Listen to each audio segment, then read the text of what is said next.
In today's news, a multi-trillion-dollar crisis created by the banking cartel, the corruption runs very deep indeed. Seemingly, the same can be said for USDT Tether, hence why the US government is desperately trying to get rid of them. What is the answer? A change in policies, regulatory clarity, and XRP and the Rlusd. First things first, an announcement was made last night. The US government was once again investigating into USDT Tether. Combine this Black Swan event with the situation in the Middle East worsening once more again last night, we saw a crash across many crypto projects. The good news here though is the last time Bitcoin corrected following the Middle East situation, the crisis occurring, we saw a 5% correction to 60k. This time around we saw a little bit over 3.5% correction, not even breaking 65k, which is a very bullish sign that the bears are no longer winning and that Bitcoin is about to undergo a breakout and into an explosive rally and a new all-time high. The other bit of good news here though is that Tether's CEO actually denied these allegations that the US government was investigating into them, but I still believe that it is only a matter of time. Tether's lack of transparency, the multiple sources I have showed in my past videos suggesting that they are conducting illicit and illegal activities, and the fact that they are not compliant with MiCA or even US regulations will be their downfall. The number one stablecoins trust is hanging on by a thread, and we should soon expect money to flow into the Rlusd and other Ripple issued stablecoins very soon. Uphold's director of research Dr. Martin Heisberg here posted some exciting news about the Rlusd, the fact that Uphold is proud to be among the strategic exchange partnerships for the imminent launch of this dollar-backed stablecoin. The reason Rlusd will flip USDT is because it is built to meet the rigorous demands of today's financial institutions and enterprises working together with the big monies, not against them like USDT Tether. Not to mention the Rlusd also has a chain, the XRP ledger underneath it, something that even USDC Circle does not have. Now of course, Rlusd's dominance will happen overnight, but I believe it is inevitable and even may happen sooner than you think. This document here, published in October 2024, this month, by the Meter, a federally funded research and development center who has been advising the government for over 60 years, titled Presidential Transition, it outlines the key challenges and opportunities facing US dollar with the rising of crypto and blockchain. Going into more detail about the urgent need for the United States leadership to keep pace with the rapid evolution of stablecoins, CBDCs, and much more, even going as far as to indicate that stablecoins legislations should be introduced within 90 days of the next administration, so potentially we see new regulations rolled out and fully implemented by Q1 of 2025, which is huge news, only 5 months away now. That is so much closer than you think and will put one massive and hopefully final nail in USDT Tether's coffin, and this document is supported by this post here from Mr. Man XRP, this video confirming that regulatory bull run is almost here. Pay close attention. European banks, the time to act is now. Forces have never previously converged in this way as we see it now. During previous bull markets, banks and financial institutions always had the risk of regulatory uncertainty. Even if digital asset represented a viable and an intriguing business opportunity, the technology and the infrastructure took a bit of time to develop. Both are now in a much more mature state than ever before.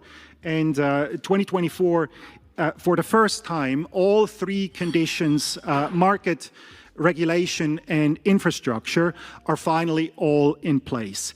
This is a huge opportunity for banks across Europe, and the time to capture it is now.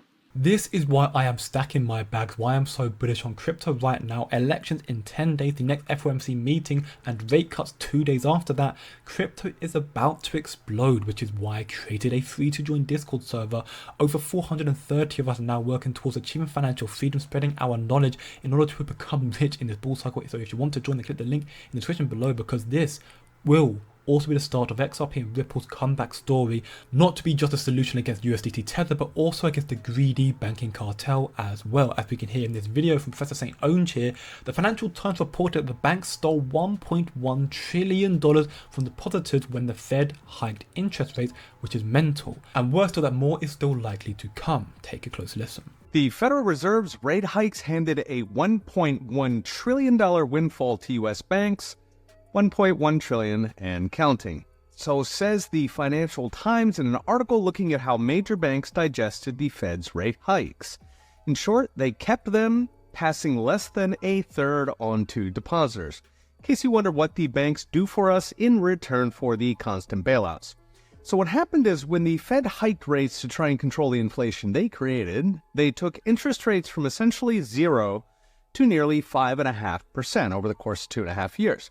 Now, in theory, that should have meant banks would also pay you more on your bank deposits. After all, according to the FDIC, in March of 2022, so when the Fed just started hiking rates, banks were paying less than 0.2% on your bank deposits. This is cute considering they were charging over 4% for mortgage, 3.5% for prime corporate borrowers, and even 1.5% for treasuries. Yes, governments always eat first in the money printing game. So banks were lending your money for up to 4%, and they were giving you 0.125%.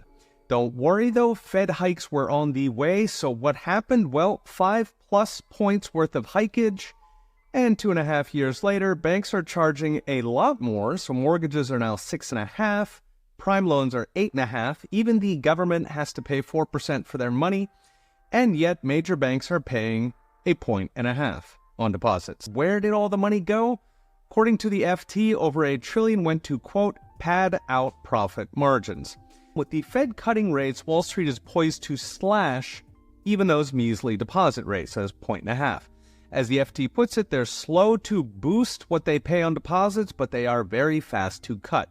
Indeed, as smaller banks fail and new competition fails to materialize, because Wall Street outlawed it, expect the fleecing by major banks to get worse. Meanwhile, rate cuts themselves will pump the next windfall for banks in the form of trillions of freshly printed money. With the level of transparency crypto brings that Ripple and XRP Ledger brings, the XRP and the RLUSD will bring. This can also be the solution to prevent the bank's greed. That and maybe the next president gets rid of the Fed, and I'm sure Trump would want to do that. Ultimately, we are mere moments away from seeing history being made. The Great Wealth Transfer XRP solves all the issues with fiat and USDT Tether, hence why their takeover is inevitable in my opinion. Once more, all we are waiting for is for the SEC roadblock to be knocked down. The finding for an appearance of amicus counsel in the Second Circuit recently appeared in the docket. An XRP lawyer of the people and now Senator John Deaton posted out a lengthy reply effectively saying that Senate race or not, I don't walk away from what I started. What a man. So what does this mean now? Well, Ripple's filed notice is appealing whether an investment contract must actually be a legal contract, which is probably more so a move to benefit the entire crypto space going forward, not just them, to give everyone some clarity and to push the SEC to the sidelines. Ripple's also appealing whether Ripple actually sold XRP as an investment contract, allowing Ripple once again to re-argue the Howey test, to which has already been proven, so that's going to be an easy win for XRP once again. Ripple's fair notice defense is brought back to life, and arguably therefore the most important appeal for Ripple here, in my opinion, and also Jeremy Hogan's opinion here, is whether the injunction is specific enough when it basically says follow the law. The battle lines have been drawn. Ripple have laid clear guidelines to what they want to appeal. If only the SEC could do the same. The good news here though, as we can see from Ripple CLO Stuart Alderoty, the SEC can't submit any potential new evidence or even ask Ripple to produce more here, so they can't pluck at any more straws. They are standing there with their pants down effectively. The SEC though has, unfortunately for XRP holders, requested that the deadline for the filing its principal brief to be on January 15th, 2025, which is frustrating once again how, 2-3 months away from now, a very, very long way. How much more are they going to delay? Only time can tell. But the comedic and ironic thing here though would be when the new administration takes over and the SEC is reformed, Gary Gensler is removed as chair, the Ripple case will likely be dropped instantly, giving XRP legal regulatory clarity and allowing Ripple to save us all from the banking cartel and the distrustful USDT Tether. Do your own research, come chill chat and learn more in the Discord server. Again, the link below, but remember, don't look short term, think long term, and I'll see you in the next one.